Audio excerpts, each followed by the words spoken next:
I repeat, Ato Forson said, it is an economy where the real sectors of the economy doesn't sleep. We are not talking about chop bars and pharmacy shops. That is 24-hour economy.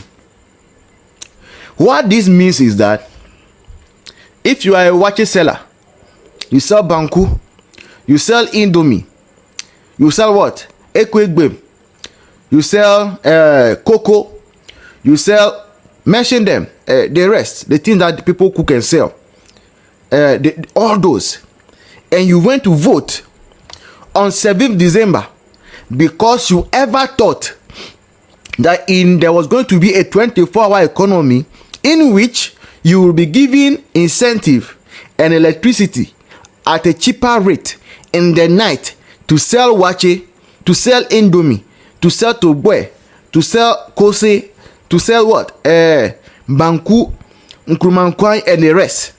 Jollof, fried rice.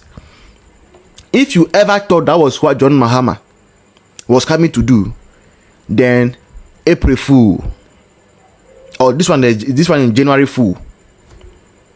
These are the words of the incoming finance minister. He says, if you operate a chop bar, if you are part of the people who cook and all the rest, you are out.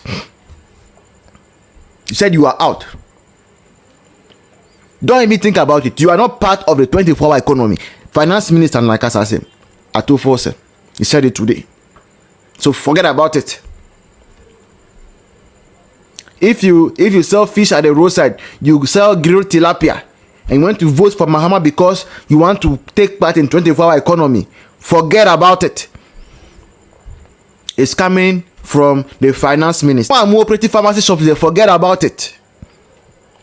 He is talking about the real sectors of the economy. The real sectors of the economy. Now, even that word